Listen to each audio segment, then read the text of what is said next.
Una producción del Instituto Nacional de Teleeducación. INTE. Literatura peruana.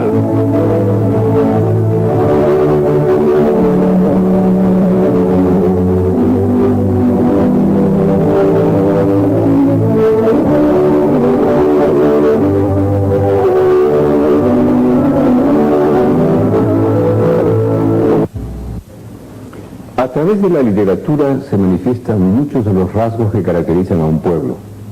Por medio de ella, muchas veces tomamos conciencia de nuestra identidad y nos reconocemos como individuos y como nación. De una forma u otra, la literatura refleja la realidad en que vivimos. De ahí su importancia como vehículo de cultura. De allí también la necesidad de leer. Y por eso, hoy, aquí, se habla de nuestra literatura. Si programas como este nos estimulan a leer con mayor frecuencia a nuestros autores, el Instituto Nacional de Teleeducación sentiría recompensado con creces el esfuerzo de producir estos programas. No deje para mañana lo que puede leer hoy. Al terminar ayer, por la última vez, la sexta lección de esta serie, que está organizada Instituto de Teleeducación del Perú, mencioné desde luego a Segura, y esto obliga a relacionarlo con el tema de esta lección de hoy, que es el romanticismo peruano. Segura, que fue un hombre de todos los días, vivía en una casa grande y se dedicaba a vivir de sus propios trabajos, y conoció, precisamente por lo que pudiéramos llamar la exaltación de su espíritu criollo y crítico, conoció a muchos escritores de entonces. Uno de ellos, al joven Ricardo Palma, que era 20 y tantos años menor que él. Don Ricardo Palma fue más tarde el que editó las obras de Segura.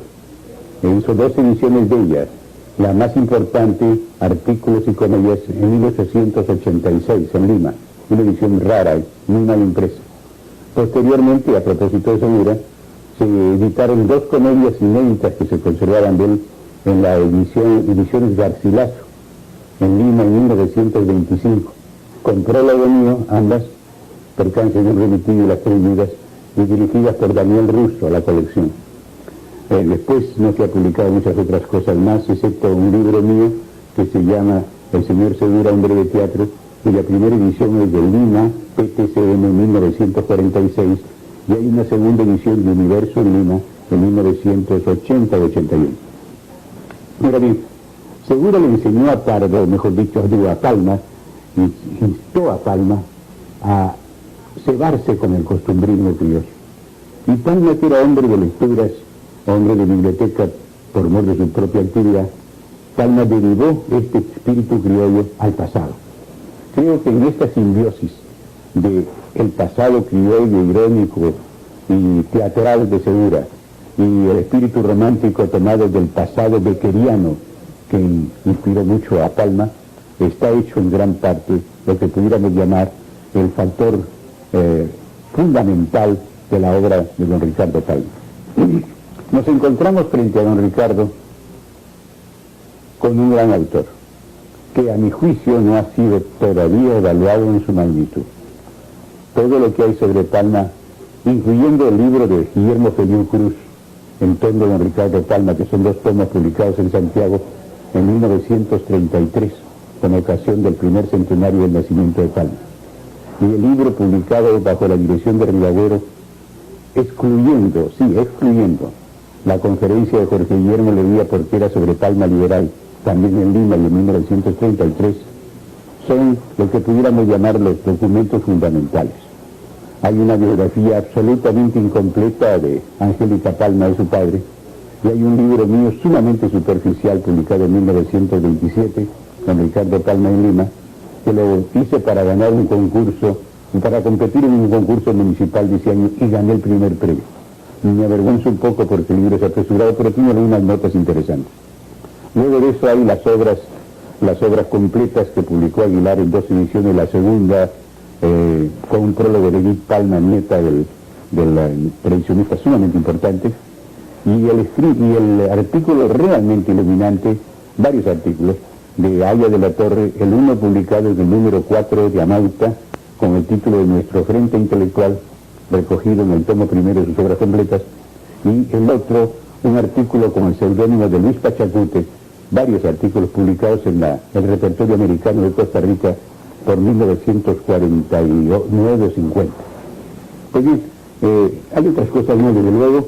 Hay una edición inglesa de George Humphrey, de la Universidad de Seattle, de Washington, el estado de Washington, más otras cosas más. Pero, a mi juicio, no se ha hecho, a pesar de los esfuerzos de Raúl Porras, que fue realmente muy enamorado de Ricardo Palma y aportó materiales desconocidos, no se ha hecho el libro que merece Ricardo Palma. Entre otras cosas, probablemente por un escrúpulo, a mi juicio, absurdo, que nada dice en contra de él, sino al contrario, todo a favor, que es el de su origen. Tuvo un origen humilde, sus razas originales eran relacionadas con África y con la sierra peruana, y esto parece que para algunos prejuicios parece mal, a mí me parece excelente porque demuestra muy bien la urdimbre racial de su obra. Pues bien, Ricardo Palma nació en 1833, en la calle de Puno, que es la calle que ahora se llama Ayacucho. Aquí cambiamos los nombres de las calles continuamente, no sé por qué, debe ser por deporte para despistar a los pobres transeúntes de la historia. Está a una cuadra del local del Congreso. Y estudió humildemente porque era muy humilde su origen. Él dice que estuvo en el convictorio de San Carlos y parece, a pesar de las muchas dudas que había al respecto, que por lo menos frecuentó algún año el curso. No se graduó ni muchísimo menos. Pero comienza a escribir muy joven y a intervenir en la política. Él era liberal y naturalmente era liberal. Sus mismas condiciones sociales lo obligaban a eso. Era lo más izquierdista del tiempo de entonces. Y fue partidario de Castilla, hasta que Castilla comenzó a entregarse a los conservadores y entonces anduvo mezclado en una conspiración e inclusive en un intento de asesinato de Castilla, razón por la cual fue desterrado a Chile. Esta época del destierro a Chile está magníficamente estudiada y documentada por Guillermo Felio Cruz en ese libro que debiéramos reeditar en el Perú. Pues bien, ahí escribió entonces poesías románticas. Él nos ha contado todo este aspecto de su vida en un libro que debiera circular más y que está inserto en la edición de Aguilar de las obras de don Ricardo, que se llama La Bohemia de mi tiempo. Es un libro que publicó definitivamente, el texto definitivo en 1899, me parece, tal vez hubo una edición anterior, pero la más completa con recuerdo de España de entonces, en la que cuenta cómo fue su juventud y quiénes fueron sus amigos literarios de juventud. Primera cuestión es que él fue un gran lector de Gustavo Adolfo Bécquer, no solamente de las rimas, sino de las leyendas, que es un libro realmente apasionante, en que Bécquer, que era, como se sabe, escandinavo de origen, y que su familia se afincó en España, pone en lucimiento su fantasía nórdica, al mismo tiempo que lo que pudiéramos llamar su imaginación arábiga de un poeta nacido en la zona de Andalucía. Palma se enamoró de Bécquer, de ese género literario, en que es mitad verdad, mitad mentira, mitad fantasía, mitad dato histórico, y que es realmente una melange, una suma, una mezcla de elementos fantásticos, inventados, creativos, y de elementos reales. Eso fue su televisión peruana. Comenzó escribiendo cuentos, las primeras tradiciones, por ejemplo, Oderayo, el último beso, si no me equivoco, es de 1850 y tantos. El primer libro serio de él, antes que la primera serie de tradiciones, es Los Anales de la Inquisición de Lima, que sale en 1863, y que tiene una particularidad. Definitivamente es un libro histórico, pero de una historia muy a lo Palma. Palma le daba a la historia el valor de un trampolín, de un estímulo para lanzarse a crear hechos, argumentos y personajes. En Los Anales de la Inquisición de Lima da rienda suelta a su fantasía y cuando coge a un personaje lo noveliza. Por ejemplo, Ana Carranza, que estuvo procesada por cuestiones de brujería, resulta un personaje novelesco en sus anales. Si uno compara los Anales de la Inquisición de Lima de Palma, del 63, con la historia del Santo Oficio de la Inquisición de Lima de José Toribio Medina, el chileno, publicada en 1878, me parece, 76, en 2 tomos, se da cuenta de la inmensa distancia que hay entre la historia oficial y la historia al modo palmesco, que es una historia llena de fantasía, de gracia, de ironía y de buen decir. Y después de este libro, que era un libro contra la Inquisición, que era un libro anticlerical por excelencia, porque él fue anticlerical, se lanza a las tradiciones peruanas. Todavía ahí más tarde habrá un episodio distinto del cual vamos a hablar, que refleja esta tenacidad en la actitud anticlerical, con lo cual se acerca mucho a González Prada, y es que en época de Cáceres, el primer gobierno de Cáceres, se publicó en 80 y tanto, después de la guerra con Chile, se publicó una historia del Perú del padre jesuita Ricardo Capa, en la cual habla muy mal del imperio de los incas, muy bien de los conquistadores, que los consideran una especie de dioses que venían a castigar el demonio malo metido en el Perú con los incas. Es un libro españolísimo y anti-indigenista, antiperuano. Palma denunció eso, hizo una campaña periodística y Cáceres expulsó por segunda vez a los jesuitas del Perú. Palma era un hombre realmente valeroso en sus actitudes. Muchos le han juzgado, yo mismo, que era más bien sumiso porque era un burócrata, pero no. Él fue realmente un tipo con una personalidad a tanto anárquica, pero de mucho peso y de mucho culto de sí mismo. No divaguemos. Después de aquellos anales de la Inquisición y de la publicación de sus libros de versos, armonías, más tarde pasionarias, finalmente Verbos y Gerundios, ya en el 70 y tantos, que es un libro ya irónico, todo de versos, publica por serie las tradiciones peruanas. No las publicó por series cronológicas, como se ha hecho en la edición Aguilar, que me parece un error. Las publicó de acuerdo con lo que le interesaba. Y dio rienda suelta a una fantasía retrospectiva que, sin embargo, tenía un escrúpulo literario cuando en el segundo párrafo de todas sus tradiciones hace un recuento realmente histórico de la época que se refiere a la tradición. El primero es una presentación y el tercero es la trama a pura fantasía. Él realmente recreó la colonia, pero no recreó una colonia para amarla, sino una colonia para vivirla, para revivirla. Sus personajes no son personajes perfectos. No es cierto, como algunos han dicho, que Palma fue colonialista. Eso no es cierto. González Prada le echaba en cara a Palma que hubiera hecho una mezcla de la historia y de la fantasía, y por eso calificó tan mal a la tradición en sí en su discurso del Olimpo de 1888, y en el del Ateneo también. Pero Palma era un tipo por excelencia, era un bibliotecario con imaginación.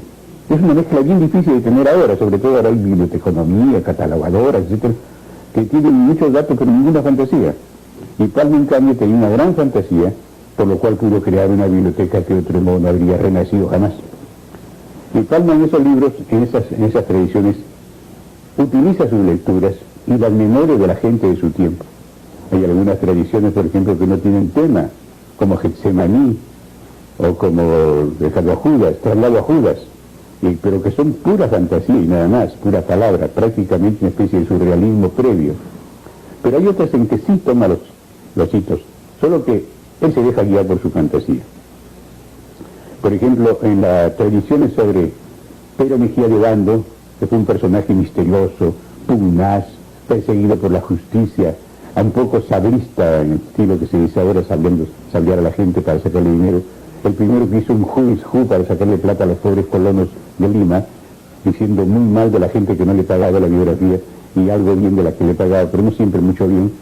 Pues Pedro Mejía de Obando escribió un libro que se llama La Obandina, que es un libro gruesote, pesado. En la biblioteca de Lima ante el incendio hay un ejemplar, hay otro en la Academia de la Historia de Madrid, unos 4 o 5 ejemplares.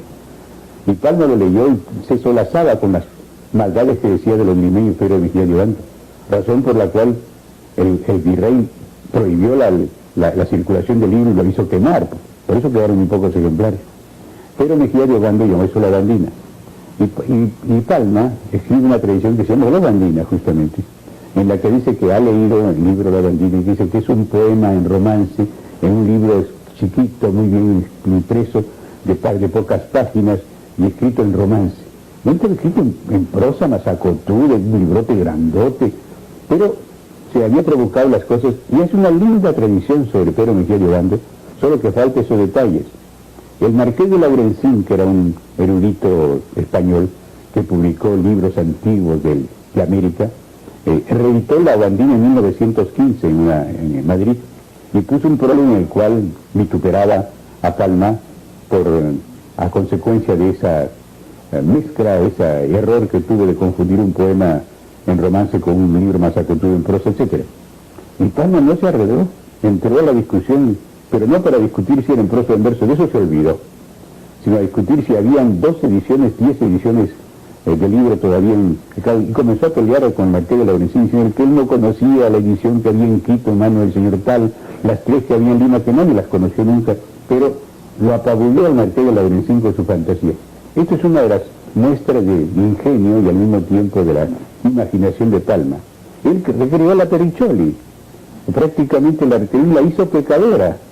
La Pericholi en realidad no fue lo que Palma la pinta, sino en cierto modo, porque Palma lo que usó para la Pericholi fue el drama de los palanganas de Terán y Bisoño, que se mantuvo inédito, mejor dicho, con una sola edición de 1771 por mucho tiempo. Después hay una edición de Loma, después hay una edición de Lima de 1976, pero no había televisión. Y lo que hizo Palma fue tomar como bueno los dicterios contra Amat, que están en ese libro, que probablemente fue escrito por un noble limeño, contra Amat, que trató muy mal a la gente aristocrática del Perú. Oye, ya sabemos muy bien que la Pericholi tuvo una cabeza muy fría, que fue una buena negociante, que fue una buena empresaria de teatro, que compró propiedades, que dejó a sus hijos bienes inmuebles bastante apreciados y que los administró muy bien, etcétera, y cosa que contrasta mucho con la imagen romántica de una pompadour criolla, como la han llamado algunos, en un Versalles que por cierto tenía como encargado de la baja policía a los gallinazos, que ahora ni siquiera se entretienen con la basura porque parece que les da un poco de repugnancia hasta los gallinazos. Pero eran personajes que iba creando Palma. Él aprovechaba de las anécdotas, por ejemplo, el divorcio de la Castellanos, un divorcio en Lima del siglo XVII. Esa es lo que podría llamar la parte episódica, solo que en vez de hacer un sensacionalismo con cosas feas, baratas y turbias, como se hace ahora en el periodismo, lo hacía con cosas bellas que podían ser poetizadas. Y así nos dio una colección de trazos de una Lima que inventó él, porque realmente la Lima de las tradiciones es un invento de Palma, un invento para solazar su imaginación, su nostalgia y, en buena cuenta, saciar su romanticismo. Después de eso tiene atisbos lexicográficos, con neologismos y arcaísmos, con papeletas lexicográficas, en contra que quiso contribuir al enriquecimiento del idioma, saturándolo de peruanismos que no estaban admitidos todavía por la Academia, que lo nombró su corresponsal allá en la última parte del siglo XIX. Bueno, Palma, además, tiene como gloria la de haber rehecho la Biblioteca Nacional cuando fue nombrado director después de los saqueos de la Biblioteca Nacional por las tropas de ocupación chilenas, y que la rehizo y durante 29 años se mantuvo como su director hasta que se sustituyó por don Manuel González Prada en 1912. Pero Palma era el jefe de un grupo romántico. Se sabe muy bien que él tuvo dos tertulias, la tertulia suya y la tertulia de la señora Gorriti. La señora Gorriti, que fue esposa del presidente Belsu de Bolivia, a quien asesinó Melgarejo. Melgarejo después vino a Lima y fue asesinado en la calle Gallinacitos por una turbia aventura amorosa. La primera tertulia la tenía él cuando era secretario del gobierno de Balta, y fue al mismo tiempo muy amigo de Enrique Meix, del famoso empresario yanqui que hizo el ferrocarril central hasta La Oroya, y también el de Mollendo a Arequipa. Y esa tertulia estaba en la calle del Huevo. La calle del Huevo no es difícil de ubicar, porque con esta apertura de la emancipación se ha enturbiado toda esa parte de Lima. Pero vine a ser en lo que se llamaba antiguamente Girón Arequipa, vine a ser la quinta cuadra, que está yendo hacia el mercado de la Aurora. Ahí había casas muy señoriales ahí, casas de 2 pisos y de 3 patios. Palma vivía en una y ahí daban las tertulias literarias a las que asistían las gentes de su tiempo. Entre esas gentes hay que nombrar inexorablemente algunas: a Carlos Augusto Salaverry, antes de irse a París, en donde murió, a José Arnaldo Márquez, a Cisco Villarán, a la señora Juana Manuela Gorriti, que era una especie de la musa inspiradora de ese grupo, otros poetas, Luis Márquez también, que después fundó la Sabatina, y luego el club literario que funcionaba en la Biblioteca Nacional y que dirigió mucho tiempo don Francisco García Calderón, que fue presidente del Perú durante la ocupación por unos cuantos meses hasta que fue cautivo a Chile. Palma fue el eje de la literatura peruana durante mucho tiempo. Cuando Rubén Darío, de vuelta de Chile de haber publicado Azul, pasó por Lima, él mismo cuenta en su autobiografía, lo primero que hizo fue bajar para ir a la biblioteca a conocer a don Ricardo Palma. Rubén Darío bajó con cierto miedo porque venía de Chile y eran los tiempos de mayor beligerancia entre Perú y Chile, el año 88, 89. Y cuenta que don Ricardo Palma, que no se le cocinaba eso de Rubén Darío, pensó que el nombre era Darío y el apellido Rubén, y le dijo: ¿cómo está usted, señor don Darío Rubén? Don Ricardo era el patriarca de las letras peruanas, y así lo fue hasta su muerte ocurrida en 1919, en octubre, a los 80 y tantos años de edad. En la próxima clase vamos a hablar de la generación del realismo y de la generación de la guerra del 79, que parece que es un tema bastante interesante y que destaca otra figura, la de don Manuel González Prada. El Instituto Nacional de Teleeducación presentó su serie Literatura Peruana, con la brillante exposición del doctor Luis Alberto Sánchez.